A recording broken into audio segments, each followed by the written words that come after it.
Welcome. In front of me is a Samsung Galaxy Z Flip 7 Fair, and today I'll show you a couple tweaks and tricks you can do on this device.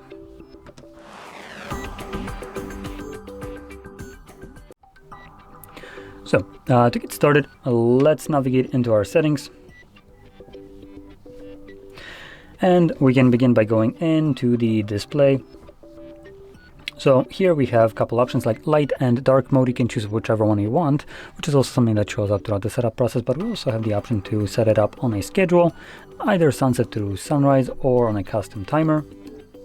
And going back, we had motion, wow, it would help if I'm illiterate, motion smoothness, there we go.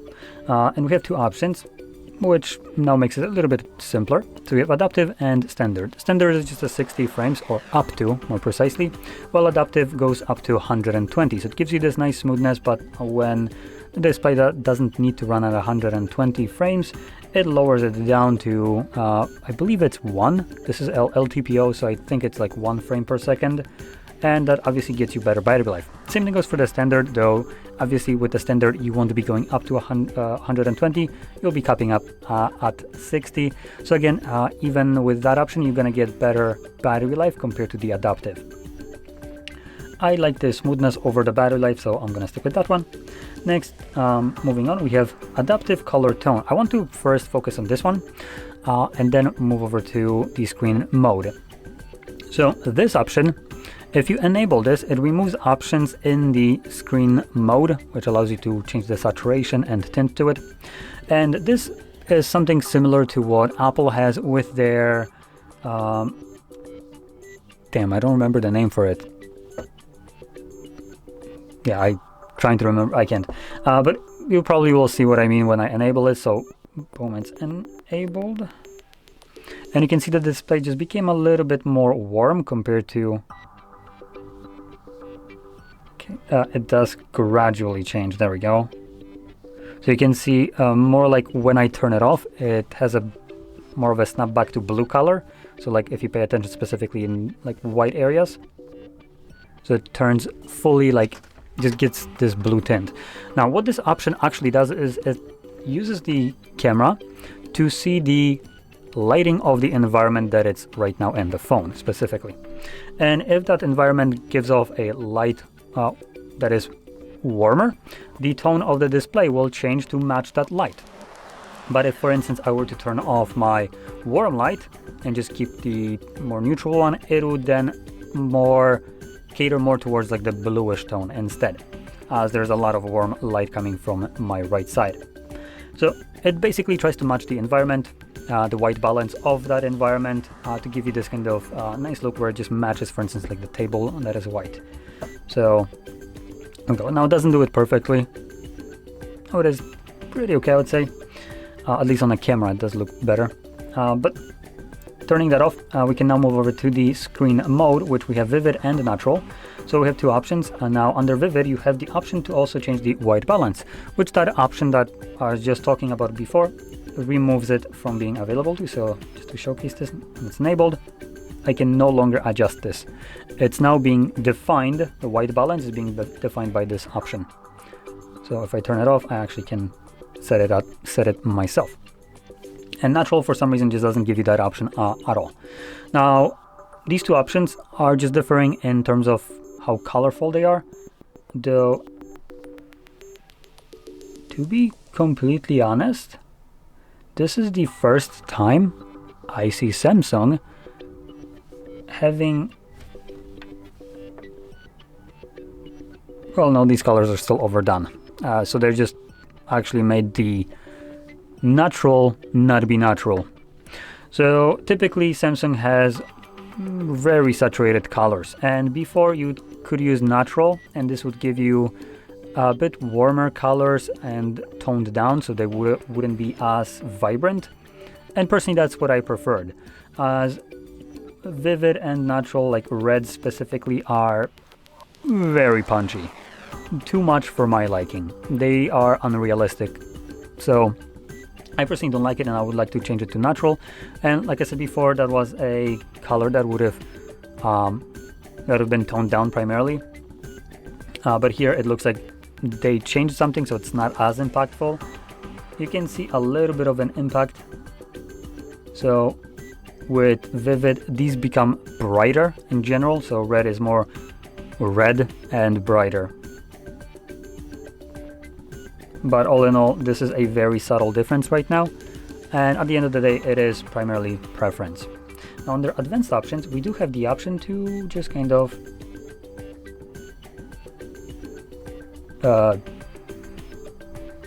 turn it down. I genuinely can't tell the difference. Okay, we also have vividness. Oh boy, okay, no, that's too much. So yeah, you can edit it a little bit. The red, green, blue here have very negligible differences, but the vividness does. Anyway, let's move on. So if we go back to the main display section and start scrolling down again, we have easy mode, sticking with the display. So this allows you to have this, I can just click on it and there we go. You can see how that looks like. So it basically simplifies the home screen to be more user-friendly for people that might have some problems using a smartphone. So it makes all the icons just huge. I don't really want to turn that on because if I remember correctly, it does require the phone to reboot. So I'm not really interested, but you can check it out if you have some kind of problems with seeing your phone. This would help you out with this. And while also talking about this, you do have the options to change the text size, though I don't think it's in the display section. Anyway, let's move over to the next option, which is the edge panel, and it's barely visible, but you can see this kind of thing right here on the corner, like on the edge of the screen. You can swipe it out. There we go. And this gives me access to a bunch of applications, and this is a nice easy way for you to, for instance, be able to split screen, have pop-up applications. So as an example, if I hold one, it lifts up and I can drag it outside, and you can see automatically it tells me that if I drop it right here, it would split screen. I can move it to the top, it will split screen at the top, and if I keep it out in the middle, it would open up as a pop-up window. And I can have multiple pop-up windows.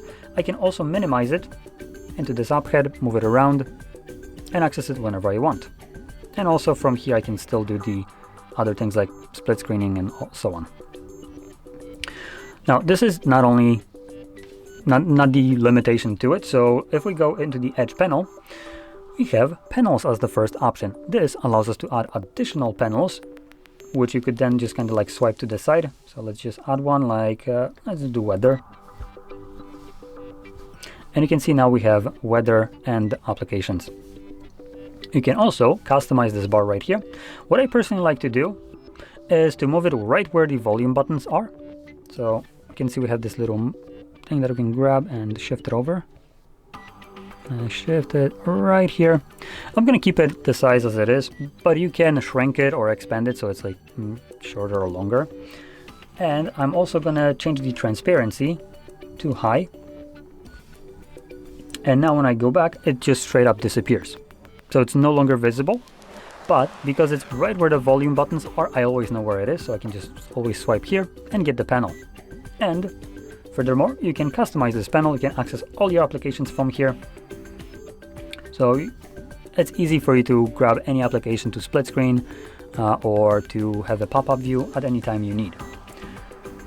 And additionally, you can have, I believe, at least I think you can, let's see, the combinations of apps. So if you do split screen, I'm going to split screen something like gallery, and let's do browser as the second one. So there we go. You can see we are now split screening.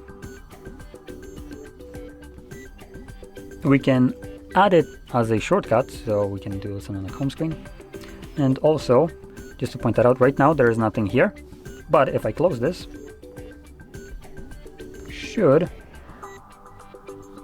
theoretically we should have the application show up right here. So typically you have your recent applications show up somewhere right here, and you would be able to then just kind of like drag it below here and add it. But below that line is the applications that are kind of like just permanently there. So there is a chance that you might need to remove these things from here. as we have some AI select and some other kind of features that are associated with, AI, and just kind of obfuscate the space that you before had for instance, this. But like I said, you can also just have a shortcut, and when you click on it, it automatically opens the 2 selected applications that you added as a shortcut quickly, hassle-free. So there we go. Now let's go back to our settings. And below we should have nothing else worth mentioning. So I'm going to go back. Now I will also enable developer options as we go right now. So let's go into About Phone, and which one is it? This? No.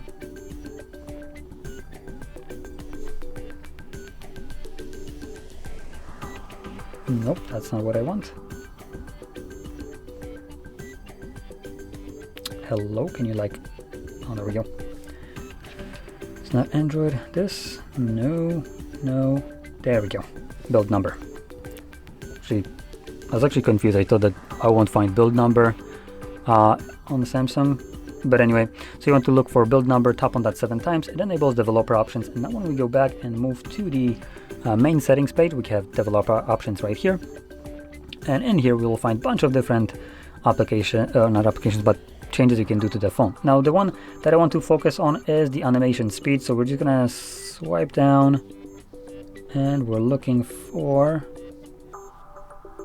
probably already passed it. Yep, I'm pretty sure I passed it. There we go. So it's right here. So it's past halfway. You can see where the bar is, the scrolling bar. It's like right where the antenna is, right here. So we have transition animation scale, animation duration scale, and window animation scale. Now, all of these 3 animations are for different things. So as an example, if I tap on the window animation scale, the window is this. This thing is a window, and by default it's set to 1. If we choose to have it off, you can see there's no longer animation of like this zooming out into the full kind of view. Now I like to set it at 0.5. This just basically cuts the animation by half, so they'll go much faster, and these phones already have enough power to just never even stutter with this. So it just makes it much nicer for you to just access applications much sooner. And this extends when you change all of them to several different things. So window was that I showed you. We also have the transition animation scale, which I believe is, for instance, something like this. So this zoom out, it transitions to the home screen. And the last one is for something else, which it doesn't really matter. When you're changing them, just change all 3 of them at the same time. Now let's go back to the to our settings, but actually before we do have the option to edit this. I personally don't like this, so it's one thing that I want to show. So when you pull down, right now Samsung went with the thing that Huawei and Apple have. I don't know why everyone is copying shitty designs. So when you swipe down from the right side, you get your toggles. If you slide down from the left, you get your notifications. It's a god-awful design, especially when you try to swipe down from the middle of your screen. It only does this, I believe, right? Yep. So no matter where you swipe, it always gets you notifications. For God's sakes, I don't care about this. I care about the toggles, and those I need to reach. That's the thing that I mostly use. So we can combine it back into one, unlike Huawei. So we can click right here on this pencil, panel settings, together, you can go back. And now you can see it's in single panel. So when you do a first swipe, you have the traditional look with notifications and several toggles. And when you swipe down again, it extends it to just show you all the toggles. Now it does have the newer One UI look with the expandable toggles right here. So there is, I believe, no way for you to turn the ad off if you don't like it. So there we go. And a last thing that I want to talk about, not really show because it will require me to download and sign into the Samsung account, but I can possibly show it on my phone. So let me first bring up my phone, and I am looking for the, what was it? Oh, I remember.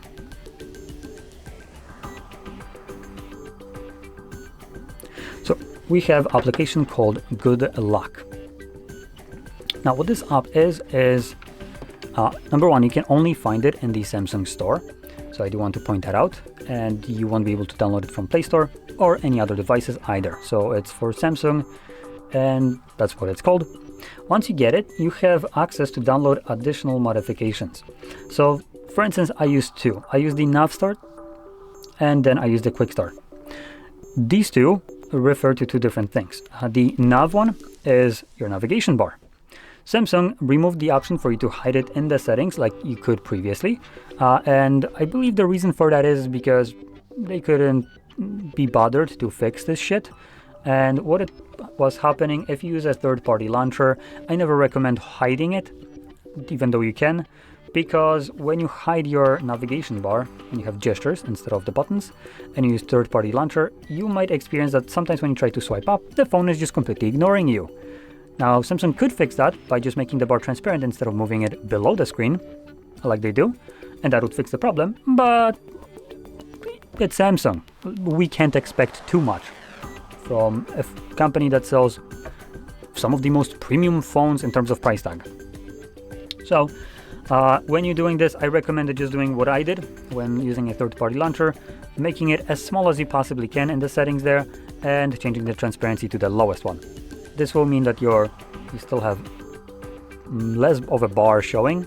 You have the transparency also behind it, because you can remove that like border sometimes when you have gestures, as an example. Enable them. A navigation bar right here. So let's enable gestures. And if I start scrolling down, you can see there is actually a border to it. When I swipe down, this is blue background, right? And you can see it has white background right here that cuts into the blue one, instead of being fully transparent and only the bar showing. So that's something that you can change in there. As an example, if I do the same thing on my phone and open up settings, just bear with me. You can see that right now, it does not cut the text or anything along the way. It's just going straight to the edge of the screen, which here, you can see that's not happening. It's getting cut out before that time. So with that nav bar or nav start, you get the option to use more of your screen real estate, which is pretty nice. And the other one, which I showed, the quick start, refers to the options that allow you to just change how many icons or here what icons show. So it allows you to just clean up your status bar. So in there you'll find a bunch of other things, but these are the two that I found useful, and I highly recommend checking out the Good Luck, as it is just kind of exclusive and Samsung decided to hide some of the things in there. So you might as well check it out if you already bought this device. Now anyway, with that being said, hope you found this video helpful, and if you did, don't forget to smash like, subscribe, and thanks for watching.